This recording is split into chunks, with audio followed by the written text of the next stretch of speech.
नमस्कार साथियों, top 50 study में आप सभी का स्वागत है। दोस्तों, आज हम चर्चा करेंगे 2011 में जो प्राथमिक शिक्षक भर्ती का पेपर हुआ था उसमें किस प्रकार से संस्कृत का पेपर आया था, कैसे क्वेश्चन उसमें थे, इस बार कैसे आने की संभावना है, एमपीपीबी संस्कृत के किस प्रकार के प्रश्न पूछता है। आज हम 30 प्रश्नों पर चर्चा करेंगे और आपको ये भी देखना है कि अभी आप पर 30 में से कितने बनते हैं। ठीक है, तो मैं आपको बता दूं कि संस्कृत जो भाषा जिन्होंने 2 में चुनी है तो 15 नंबर के तो इसमें भाषाई अवबोध अर्थात एक गद्यांश आएगा और एक पद्यांश आएगा। ठीक है, 15 नंबर के क्वेश्चन इसमें इस प्रकार के रहेंगे, जिसमें व्याकरण भी पूछ लेते हैं। 15 नंबर का जो है पेडागोजी संस्कृत की रहेगी। इन सारे सब्जेक्ट की हम आपके एमपी टेट से संबंधित तैयारी करा रहे हैं, इसलिए आप हमारे चैनल को एक बार सब्सक्राइब कर लें। चलिए तो हम शुरुआत करते हैं। देखिए, मैं आपको बता दूं, सबसे पहले एक गद्यांश पूछते हैं जिसमें लगभग 8 प्रश्नों से संबंधित पूछते हैं, एक पद्यांश उसमें 7 प्रश्न, इस प्रकार से 15 प्रश्न होते हैं। तो 15 प्रश्नों पर हम इनमें चर्चा करेंगे। तो मैं सोचता हूँ कि गद्य और पद्य की चर्चा अपन बाद में करेंगे। पहले हम उन प्रश्नों पर चर्चा कर लें जो व्याकरण से संबंधित हैं और इसमें पेडागोजी से। इसके बाद हम गद्य पद्य सॉल्व करने की आपको एक ट्रिक बताएंगे, जिस ट्रिक से आप समझ सकते हैं, उसमें कुछ आपको आइडिया दिए जाएं गद्य पद्य कैसे सॉल्व करना है संस्कृत के, जिससे आपको आसानी हो। चलिए शुरुआत करते हैं। तो पहले देखें, व्यसनेन अस्मिन पदे का विभक्ति किमचा वचनम। ठीक है, तो व्यसनेन, व्यसन जो शब्द है उसका आपको बतलाना है कि इसमें कौन सी विभक्ति कौन सा वचन है। तो आपको बता दें, इसमें तृतीया विभक्ति एक वचन है। व्यसन के रूप राम की तरह चलते हैं, जैसे अपन बोलते हैं ना रामेण, तो इसमें व्यसनेन तृतीया विभक्ति एक वचन, इसका उत्तर सही हो जाएगा। वचन लिंग कारक आप हमारे चैनल पर डाला है, बहुत सरल भाषा में हमने आपको वचन लिंग कारक एक ही वीडियो में समझाया है। तो आप हमारे चैनल पर सिलेक्ट करके जाएं और प्ले लिस्ट में जा करके देख लें, आप सीधे वीडियो में जा करके देख सकते हैं। अगला देखें, ग्रामस इत्यर्थे इति पदे यह संधि अस्ति। ग्रामस इस पद में कौन सी संधि है। तो आपको बता दें कि ग्रामस जो पद है इसमें कौन सी संधि है। तो इसमें जो विकसित हो जाएगा ग्रामस प्लस अर्थ। ठीक है, तो आ और आ मिलकर के बड़ा आ हो जाएगा, दीर्घ स्वर संधि इसमें हो जाएगी, दीर्घ संधि। अगला देखें, छात्रे भाषा विकासेन सह भाषा शिक्षणे यस्य आवश्यकता अस्ति। छात्रों में भाषा विकास के साथ भाषा शिक्षण के लिए क्या आवश्यकता है, किस चीज़ की आवश्यकता होती है, तो वो आपको उत्तर बताएं। कमेंट में मेरा निवेदन होगा कि आप भी यदि बताते जाएंगे तो बहुत अच्छा रहेगा। देखें, अभ्यास किसकी आवश्यकता है, अभ्यास की। चलिए, सामूहिक वाचने पाठस्य प्रथमम वाचनम करोति। सामूहिक वाचन में सबसे पहले कौन वाचन करता है, तो अध्यापक। सबसे पहले कौन करता है, अध्यापक। देखिए, संस्कृत भाषा में ही प्रश्न आएंगे, इसलिए आपको संस्कृत में प्रश्न समझने की आदत होनी चाहिए, एक अभ्यास होना चाहिए, आना चाहिए। पाठोपरांत मूल्यांकनम अस्ति। पाठ के उपरांत मूल्यांकन जो है वह क्या है, तो वह पाठस्य पठनास अनंतरम। पाठ के पढ़ने से बाद में क्या होता है, मूल्यांकन होता है उस चीज़ का। अगला देखें, श्रेष्ठ शिक्षणाय कस्या महत्वम वर्तते। श्रेष्ठ शिक्षण में किसका महत्व होता है सबसे ज़्यादा, तो अध्यापकस। जैसे वो पढ़ाएंगे वैसे बच्चे सीखेंगे। मैं आपको बता दूं कि आप और भी जो विषय हैं उसके पूरे वीडियो अपलोड हो चुके हैं 2011 के पेपर के। चैनल की प्ले लिस्ट में जाकर के आप उसमें देखेंगे, 2011 सॉल्व पेपर वाली प्ले लिस्ट को सिलेक्ट करेंगे तो आपको सारे 5 सब्जेक्ट के वीडियो आ जाएंगे। और सिलेबस के अनुसार बिल्कुल हम आपको पूरी तैयारी 2020 की प्राथमिक शिक्षक भर्ती की करा रहे हैं, इसलिए आप हमारे चैनल को एक बार सब्सक्राइब कर लें, जिससे अगला वीडियो आप तक आए तो नोटिफिकेशन पहुंच जाए। अभी तो आपको हमारी लिंक व्हाट्सएप फेसबुक पर मिल गई होगी, आप उसको भी आगे शेयर कर दें और आगे आपको वीडियो मिलते रहें, इसलिए हमारे चैनल को सब्सक्राइब कर लें। अगला देखें, कठिन शब्दानाम उच्चारणाभ्यास कदा भवति। कठिन शब्दों का उच्चारण कब होता है, तो कब, आदर्श वचनास पश्चात। आदर्श वाचनस्य पश्चात, आदर्श वाचन होता है, उसके बाद फिर क्या होता है, कठिन शब्दों का उच्चारण का अभ्यास किया जाता है। क्यों किया जाता है, क्योंकि जिससे आपको कठिन शब्द बार बार बोलेंगे, अभ्यास करेंगे तो वो फिर आसान लगने लगे। भाषया संबंधा एन स भवति। ठीक है, इस प्रकार के प्रश्न पूछे जाते हैं, इस बार भी कुछ ऐसे ही प्रश्न आएंगे, इसलिए आप वीडियो को पूरा देखें। अभी गद्य पद्य बिल्कुल आपको सॉल्व करना सीखना ही है, 15 नंबर की बात है, वीडियो को पूरा ही देखना आप इसको। ठीक है, अगला देखें, भाषाया संबंधा एन स भवति। भाषा का संबंध किससे है, मानवस हृदयेन स, बिल्कुल सही। मानवस वाग यंत्रेण स, मतलब वचन यंत्र, बिल्कुल सही। तो द्वाभ्याम स इसका उत्तर सही हो जाएगा, मतलब इन दोनों के साथ। ठीक है, संस्कृत में ऐसे लिखा जाता है इन दोनों के लिए, दो अभ्यांश है। अगला देखें, व्याकरण शिक्षाम सरलीकरणा या उपाय अस्ति। व्याकरण शिक्षण के सरलीकरण के लिए क्या उपाय है? तो वह है प्रतिदिनम व्याकरणस्य पाठनम, प्रतिदिन व्याकरण का पढ़ाना। ये क्या है? व्याकरण शिक्षण के लिए सरलीकरण का उपाय है। आपको समझ में आ रहे होंगे, संस्कृत में ही वहाँ पर प्रश्न आएंगे, याद रखिएगा, हिंदी में नहीं आएंगे। वीडियो अच्छा लग रहा हो तो एक बार मेरा निवेदन, आप लाइक जरूर कर दें। श्रुत लेखस का उपयोगिता वर्तते। श्रुत लेख की उपयोगिता क्या है? जो सुन करके जो लिखा जाता है ना, उसको बोलते हैं श्रुत लेख। पहले सुनना फिर लिखना। तो वर्तनीगताया अशुद्धि निवारण, वर्तनीगत जो अशुद्धियाँ होती हैं, मात्रा की जो अशुद्धि होती है, उनके निवारण के लिए श्रुत लेखन होता है। चलिए अगला देखें, मौन वाचनस अभ्यासा भवितव्या। मौन वाचन का अभ्यास होता है, कब होना चाहिए? तो ये नियमित रूपेण, मौन वाचन का अभ्यास नियमित रूप से होना चाहिए। आगे देख 85 नंबर, छात्राणाम उच्चारणम दोषम दूरीकरणाय भाषा शिक्षिका भाषा विज्ञानस कस्मिन विज्ञाने पारंगता भूयात्। छात्रों के उच्चारण दोष को दूर करने के लिए भाषा शिक्षक जो है भाषा विज्ञान के किस विज्ञान में उसको पारंगत होना चाहिए? तो उसको होना चाहिए ध्वनि विज्ञान है, ठीक है, क्योंकि जो उच्चारण वगैरह का है ध्वनि विज्ञान से इसका संबंध होता है। अगला देखें, संस्कृति मूल्यांकनम प्रयोजनम अस्ति। संस्कृत के मूल्यांकन का प्रयोजन क्या है? तो आपको प्रयोजन बतलाना है, तो वह है विषय ज्ञानस्य परीक्षण। संस्कृत के में मूल्यांकन क्यों किया जाता है? क्योंकि जो उसका विषय है, उसका कितना ज्ञान छात्र को हुआ है, इसलिए होता है। चलिए और देखते हैं, छात्र स्वहृदयस्य विचारान कया भाषया सरलतया प्रकटीकर्तुम समर्था। मतलब छात्र अपने हृदय के विचारों को किस भाषा के माध्यम से प्रकटित आसानी से कर सकता है? तो वह मातृभाषा, मातृभाषा में, ठीक है।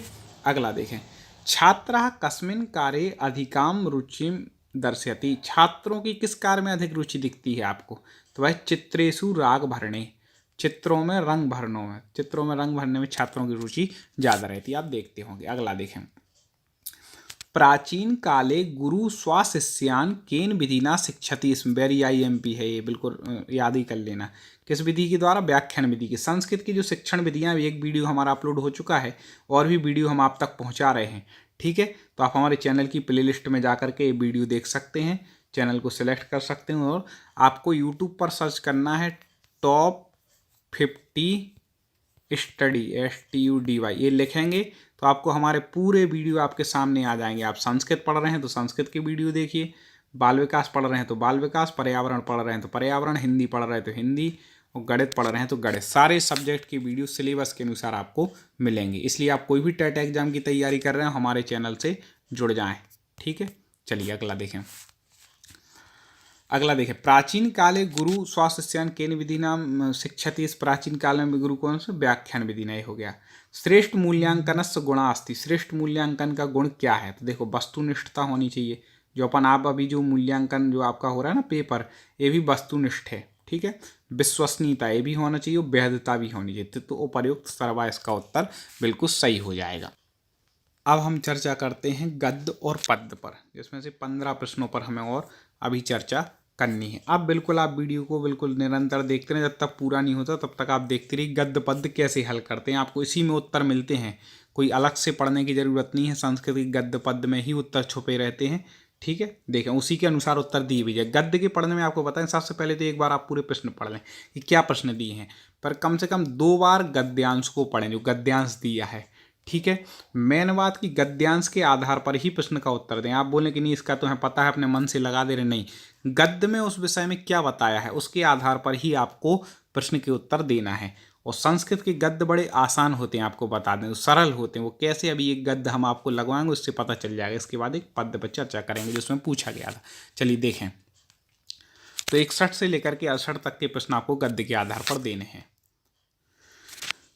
सरदार वल्लभ भाई पटेलस्य जन्म गुजरात प्रांतस्य करद नाम के ग्रामे 31 अक्टूबर, इसको बोलते हैं 1 63, ठीक है, 31 को 1875 ईस्वी अवध, मतलब सरदार वल्लभ भाई पटेल का जन्म गुजरात प्रांत के करद नाम के गांव में 31 अक्टूबर 1875 को हुआ। इस प्रकार से आप अर्थ मन में लगा सकते हैं। देखो गद्य में क्या किया जाए तो मेन बातें हैं वो आपको नोट करनी है। तो इसमें मेन बात क्या हो गई, उनका जन्म कहाँ पर हुआ तो करद नाम के गाँव में। एक हो गई कब हुआ, 31 अक्टूबर को, ये मेन बात हो गई। ठीक है, ऐसे गद्य की मेन पॉइंट को आप लिख भी सकते हैं कागज पे, ऑनलाइन पेपर दे रहे हैं तो, या फिर एक काम कर सकते हैं कि मन में उनको बैठा सकते हैं, मेन बात है। अगला देखें, आगे देखें, अस प्रारंभिक शिक्षा नडियाद नगरस विद्यालय। उनकी प्रारंभिक शिक्षा कहाँ पर हुई, नडियाद नगर, ये भी मोस्ट हो गया। ऐसे आप लगा लेंगे तो प्रश्नों के उत्तर देने में आसानी होगी। और देखें अवध बाकील परीक्षाम उत्तरीय अयम विधि शास्त्र अध्ययन इंग्लैंड स्थित मिडिल टेम्पल नाम के विद्यालय प्रविष्टा। मतलब क्या हो गया कि जब उन्होंने वकील की शिक्षा पूर्ण कर ली तब वो विधि शास्त्र के अध्ययन के लिए इंग्लैंड स्थित मिडिल टेम्पल नाम के विद्यालय में उन्होंने प्रवेश लिया। कहाँ गए, इंग्लैंड गए उसके बाद पढ़ने। अगला देखें, आगे देखें, 1913 ईस्वी अहमदाबादे वकालत कार्य प्रारंभ। 1913 ईस्वी में उन्होंने अहमदाबाद में वकालत का कार्य प्रारंभ किया। अनंतर 1924 ईस्वी अयम बारदौली ग्रामे, ठीक है, किस ग्राम में, बारदौली ग्राम में स्वराज्य आश्रम स्थापनम कृतवाम। मतलब 1924 में उन्होंने स्वराज्य की बारदौली गांव में स्थापना की। ठीक है, स्वराज्य आश्रम की। अगला देखें, कर विरोधी नाम आंदोलन कृषकाणाम सहयोगिन चक्रतम। कर विरोधी आंदोलन में उन्होंने कृषकों का मतलब किसानों का सहयोग किया। स्वकीय ही दृढ़ सिद्धांत ही अयम लोहे पुरुषा इति नामना विख्यात। ठीक है, अपने दृढ़ सिद्धांत की वजह से वो लोहे पुरुष के नाम से विख्यात हुई। ऐसी क्वेश्चन भी प्रश्नों में आएंगे विद्या, आप नीचे देखिएगा। अगला देखें, आगे सॉरी, प्रायशः 600 हो गया। ठीक है, सप्तशती परिमितानी 60 600 राज्यानी रियासत अत्र भारते आसन। उस समय 600 रियासतें भारत में थीं। तेसाम विलय कार्य अस्य महाभागस्य महत योगदान वर्त। उनके विलय कार्य में इनका महान योगदान था। ठीक है, इन्होंने पूरे भारत को एक कर दिया था। स्वतंत्रताया आंदोलने महात्मा गांधी ने सह शरीरेण मनसा च सहयोगी अभ्यत। और स्वतंत्रता संग्राम महात्मा गांधी जी के साथ इनका शरीर से और मन से दोनों से इनका सहयोग रहा। ठीक है, पटेल अत्यंत दूरदर्शी स्पष्ट वक्ता चाहते हुए, पटेल जी थे वह अत्यंत दूरदर्शी और स्पष्ट वक्ता थे। अतः भारत प्रथमा उप प्रधानमंत्री अभूत, भारत के प्रथम उप प्रधानमंत्री थे। अब देखें कैसे क्वेश्चन है, आप खुद बनेंगे। देखें, सरदार वल्लभ भाई पटेल से जन्म कुत्र अभवत। अभी हमने बोला था ऐसे मोस्ट लगा लें तो वो कौन सा, करद ग्राम है। देखिए इसी में है, आप देखो कैसे उत्तर निकालना है, हम अभी हाल बताते हैं। देखो यहाँ पे लिखा है सरदार वल्लभ भाई जन्म, आप जन्म उसमें लिखा, देखो जन्म देख लो, गुजरात प्रांत करद नाम के। अब उसमें देख लें आप इनमें से क्या ऑप्शन दिया है, तो ये दिया है तो आप इस पर टिक कर सकते हैं। इसी में उत्तर है, बिल्कुल बहुत आसान है। और ठीक है, अगला देखें, पटेलस प्रारंभिक शिक्षा, इसके बारे में हमने बताया था कि नडियाद ग्राम है, एवूसी में इसी की बात पॉइंट लिखा था। वकालत कार्यम कदा प्रारंभम, उन्होंने वकालत कार्य कब प्रारंभ की। देखो अब इसी में आपको उत्तर मिलेगा, वकालत कार्य देखो इसमें लिखा है 1913 ईस्वी अहमदाबाद वकालत कार्य में। 1913 ईस्वी में अहमदाबाद में उन्होंने वकालत का कार्य प्रारंभ किया था। इस प्रकार से आप उसको देख करके उत्तर लगा सकते हैं। और आगे देखते हैं, इसके बाद एक पद भी पूरा करना है। अगला 1924 ईस्वी पटेला कस स्थापना कृतवा। 1924 ईस्वी में पटेल ने किसकी स्थापना की, तो अपन ने देखा था स्वराज आश्रमस। देखो अभी स्वानः सुरम करोति, स्वान शोर कर रहे हैं। चलिए अगला देखें, स्वकीय ही दृढ़ सिद्धांत ही पटेला केन नामना विख्यात। स्वकीय दृढ़ सिद्धांतों के कारण अपने पटेल किस नाम से प्रसिद्ध हुए थे, लोह पुरुषाय थी, लोह पुरुष के नाम से प्रसिद्ध हुए। अगला देखें, कर विरोधी आंदोलन कृषकाणाम, कृषकाणाम मतलब कृषक। ठीक है, सहयोगेन यह कृतवान, सहयोग कर विरोधी आंदोलन में किसको का सहयोग किसने किया, तो वल्लभ भाई पटेल। इन्हीं के आधार पर एक आधारित गद्यांश है। अगला देखें, रियासतानाम भारते विलय यस महत योगदानम अस्ति। ठीक है, तो रियासतों के भारत में विलय में सबसे ज़्यादा किसका योगदान है, सरदार वल्लभ भाई पटेल। कितनी रियासतें, 600, इन्होंने उसको मिला दिया, एक भारत कर दिया, एक भारत श्रेष्ठ भारत। और देखें, उपर्युक्त गद्यांश शीर्षकम भवति शक्य। गद्यांश का शीर्षक भी हमने देखा कई बार पूछा जाता है। तो क्या है इसमें, तो आपको बताना मेन शीर्षक निकाला जाए तो उसका मूल भाव क्या है, तो सरदार वल्लभ भाई पटेल इन्हीं के जीवन पर आधारित है, तो इसका क्या हो जाएगा मेन शीर्षक। चलिए और प्रश्न हम देखते हैं किस प्रकार से पूछे गए। तो इस प्रकार से गद्यांश पे इसमें प्रश्न पूछे गए, ठीक है। ये पूरे प्रश्न किस पर आधारित थे, गद्यांश पे। आगे देखते हैं।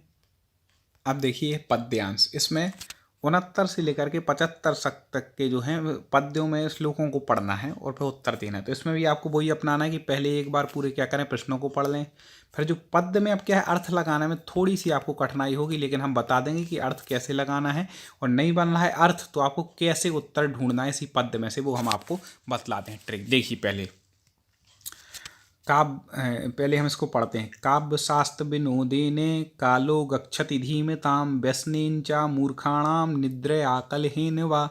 देखिए इसका अर्थ लगाते हैं, देखो क्या होगा। काव्य शास्त्रेन विनोदेने कालो गच्छति धीमता, धीमता जो बुद्धिमान है उनका कालो गच्छति, काल किस में जाता है, काव्य शास्त्र विनोदेने, काव्य शास्त्र के विनोद मतलब काव्य शास्त्र को पढ़ने में उनकी बुद्धि लगती है, उनका समय व्यतीत होता है बुद्धिमानों का। व्यसनेन च मूर्खाणाम, मूर्खों का किस में होता है, व्यसनों में, ठीक है, शराब पीने, जुआ खेलने, सिगरेट, इनमें। निद्रया कलहीन वा, तो मूर्खों का समय किस में जाता है, या तो व्यसन में जाएगा या नींद में या फिर कलह में, लड़ने झगड़ने में, बातचीत में, ठीक है। तो इनमें मूर्खों का, तो अपन लोग तो बुद्धिमान है भैया, अपन को किसमें अपना एक काव्य शास्त्र, आप अपनी पढ़ाई में अपने समय को निकालें। हमें ना व्यसनों के आदी बनना है और ना नींद में समय निकालना है। जब तक पेपर नहीं निकल जाता है, 135 का आप लक्ष्य प्लस बना के चलें, कंपटीशन बहुत है, जब तक पेपर नहीं निकल जाता है आपको 6 घंटे से ज़्यादा की नींद नहीं लेनी, दम से मेहनत करनी है। आप चिंता नहीं करें, हमारे चैनल के माध्यम से आपको पूरी तैयारी सिलेबस के अनुसार कराई जाएगी। आप बस सब्सक्राइब कर लें, बेल आइकन को दबा लें, और अभी जो आप वीडियो नहीं देखें, छूट गए हैं, तो आप टॉप 50 स्टडी यूट्यूब पर सर्च करके हमारे चैनल में देख सकते हैं। अगला देखें, तो इसका आपको अर्थ समझ में आ गया। इस प्रकार से आपको लगाना भी बने तो भी हम बता देंगे, प्रश्न पर चर्चा करेंगे, वीडियो पूरा देखते रहें। लोभात् क्रोधा प्रभवति, लोभात् कामा प्रजायते, लोभात् मोहाश्च नाशश्च, लोभा पापस्य कारणम। देखें इसमें किसकी बात है, लोभात् क्रोधात् प्रभवति, लोभ क्रोध को उत्पन्न करता है, लोभ कामा प्रजायते, लोभ काम को उत्पन्न करता है, लोभात् मोहश्च नाश, जो ठीक है, लोभात क्या, मोह को उत्पन्न करता है, नाशस जो नाश करता है अपना, लोभा पापस्य कारण, लोभ पाप का कारण है। इस प्रकार से लोभ की यहाँ पर निंदा की गई है। ना कश्चित कश्चिन्मित्रम, ना कश्चित कश्चिदृषु व्यवहारेण मित्राणि जायन्ते रिपवस्थिता। ना कश्चित कश्चिन्मित्रम, ना कश्चित कश्चिद्रूपी व्यवहारेण मित्राणि जायन्ते रिपवस्थिता, मतलब कोई भी चित्र, कोई भी मतलब वस्तु हमारे लेनी है, व्यवहार में मित्राणि जायन्ते, मित्र ही सबसे श्रेष्ठ होता है। इस प्रकार से इसका अर्थ बन रहा है। त्यजेदेकम कुलस्यार्थे ग्रामस्यार्थे कुलम त्यजेत, ग्रामम जनपदयास्यार्थे स्वात्मार्थे पृथ्वी त्यजेत, मतलब त्यजेत एकम कुलस्यार्थे ग्रामस्य अर्थे कुलम त्यजेत, मतलब त्याग करना, ठीक है। कुलस्य अर्थे कुल का, ग्रामस्य कुलम त्यजेव, ग्राम के कारण कुल का त्याग करना, ग्रामस्य जनपदस्य यार्थे स्वात्मार्थे पृथ्वी त्यजेत, और ग्राम के लिए क्या, जनपद, गांव से जनपद का त्याग कर दिया, और स्वात्मार्थे जो स्वात्मार्थ है उसके लिए पृथ्वी का भी त्याग करते हैं। अब देखें अपन प्रश्न कैसे इसी में उत्तर मिलेंगे। देखें, धीमताम काला एन यक्षति, धीमता मतलब बुद्धिमान है, उसका काल किस में जाता है, तो भी अपन ने देख लिया था, काव्य शास्त्र विनोदेन। अब देखो आप इसको धीमताम काला, आप ये शब्द याद रख लो। अब इसमें आ जाओ सीधे श्लोक की तरफ, तो देखो इसमें में लिखा है सीधा कि धीमताम काला गच्छति, किस में, तो यहाँ लिखा था काव्य शास्त्र विनोदेन, और इस ऑप्शन में भी यही शब्द आ गया, तो आप लिख सकते हैं। अगला देखें, मूर्खाणाम समय कथम गच्छति, उसमें नीचे लाइन में लिखा था कि मूर्ख का समय किसमें, निद्रा में जाता है, ठीक है। कलह में, तो निद्रा कलहिनी दोनों हो जाएगा, ठीक है। देखो ये इसमें लिखा है, इसी में बिल्कुल उत्तर लिखें आप, बिल्कुल आसानी से लगा सकते हैं। इसमें लिखिए ना, मूर्खाणाम निद्रया कलहिनी वा, तो दोनों में। और देखिए, लोभात किम न भवति, ठीक है, लोभ के कारण क्या नहीं होता है, तो देखो काम होता है, क्रोध होता, काम होता, मोह, ये सब होता, पुण्यम पुण्य नहीं होता, ठीक है, लोभ से। और देखें, मित्राणि रिपवाचा एन जायन्ते, मित्र और रिपु किस कारण से बनते हैं, तो व्यवहारेण, व्यवहार से ही हमारे दोस्त भी बनते हैं और शत्रु भी बनते हैं। दिया था ना जब इसमें अपन ने अभी हाल पढ़ा था कि ना कश्चित कंचिन मित्रम, ना कश्चित चिद्रूपी मतलब चाहे मित्र हो चाहे कोई भी हो, वह व्यवहारेण मित्राणी जायन्ति, व्यवहार से जो मित्र है वो भी शत्रु बन जाता है। ठीक है, अगला देखो, जनपदस्य अर्थम कथम त्यज, जनपद के लिए क्या त्याग कर दिया लोगों ने। इसी में अपन ने पढ़ा था, आप भी कमेंट में उत्तर बताते जाइए, हम भी आपको बताते जा रहे हैं। तो जनपद के लिए ग्रामम त्यजेत, ग्राम को त्याग दिया, इसमें लिखा था ना, देखो ये लिखा है, हाँ, जनपदस्यार्थे ग्रामम, ग्राम त्याग दिया। ठीक है, इस प्रकार से यहाँ पर इसमें पूछा गया। और आगे हम प्रश्न देखते हैं किस प्रकार से थे। तो इसके बाद इसी पद से संबंधित एक प्रश्न था बेसनीनस में, इस पर हम शुरू में चर्चा कर चुके हैं। तो इस प्रकार से आपको हमारे चैनल के माध्यम से वीडियो प्राप्त हुआ। और भी विषयों के सॉल्व पेपर जो 2011 के थे पूरे अपलोड हो चुके हैं, आप हमारे चैनल की प्लेलिस्ट में जा करके देख सकते हो। आप टेट की तैयारी कर रहे हैं तो बिल्कुल निश्चिंत होकर के करें, हमारे चैनल से जुड़ जाएं। यूट्यूब पे आप टॉप 50 स्टडी, कभी भी यूट्यूब खोलें टॉप 50 स्टडी सर्च करें और सीधे चैनल पर जो वीडियो दे रहे हैं लाइन से देख करके आप इसकी तैयारी करते रहें। हमारी ढेर सारी शुभकामनाएं हैं, आप जिस भी एग्जाम की तैयारी दे रहे हैं उसमें सफल हों और एक अच्छे शिक्षक बन के समाज के हित में कार्य करें। जय हिंद।